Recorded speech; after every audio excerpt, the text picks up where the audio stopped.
কুকু TV.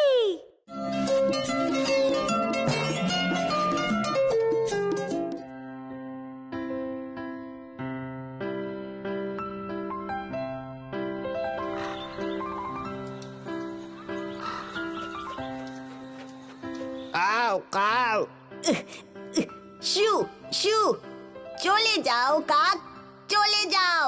Cow cow উড়ে চলে যাও কাক, আমি তোমাকে পছন্দ করি না।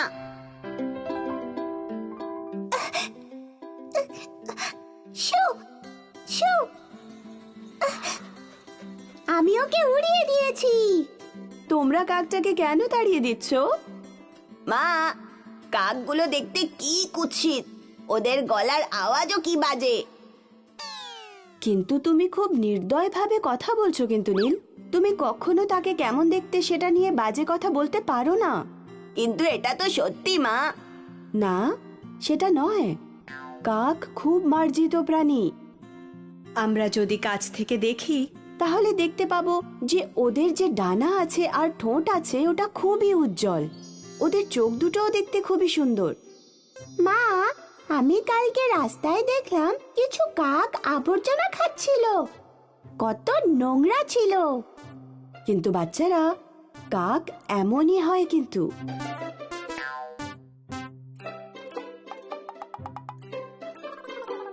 ঠিক আছে, আমার থেকে একটা গল্প শোনো তাহলে, তবেই তোমরা বুঝতে পারবে যে কাক কতটা বুদ্ধিমান হয়। জল চাই জল চাই, আমি চাই জল। ও খুব ভালো, ওখানে কিছুটা জল রয়েছে, সেটা আমি এখনই চাইছি। অবশেষে আমি কিছুটা জল খেতে পারবো।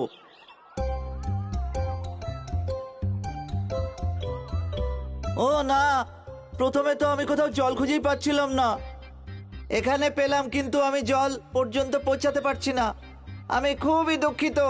আমি যদি তাড়াতাড়ি জল খেতে না পারি, আমি খুবই দুর্বল অনুভব করব।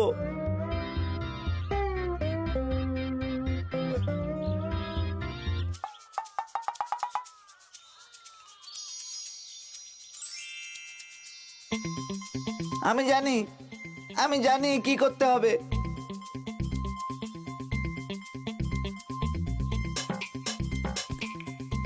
আহা, এটা কাজ করছে। এবার আমার আরো নুড়ি লাগবে।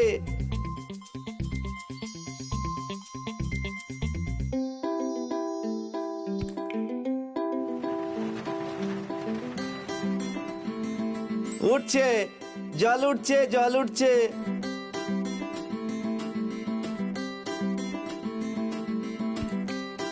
জল উঠছে, আরো কিছু লাগবে।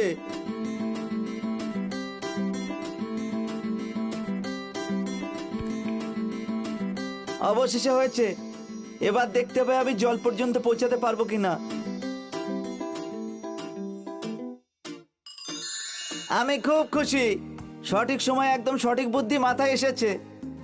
তো এইভাবেই বুদ্ধিমান কাক জল খেয়েছিল আর নিজের প্রাণ বাঁচিয়েছিল। কি মজাদার গল্প মা, আমি জানতাম না যে কাক এত বুদ্ধিমান হয়। ওরা বুদ্ধিমান, এখানে অন্য কিছুও শেখার আছে। যখন কোনো বিপদ আসবে তখন তোমাদের মাথা ঠান্ডা করে চিন্তা করতে হবে, সমাধান নিজেই তোমাদের সামনে চলে আসবে। মা, তাড়াতাড়ি এক টুকরো পাউরুটি দাও আমায়। কাউ কাউ এই নাও, ধরো। এই যে কাক, পাউরুটিটা খাও প্লিজ। দেখো, তোমরা নতুন বন্ধু বানালে। এবং সে খুব বুদ্ধিমানও।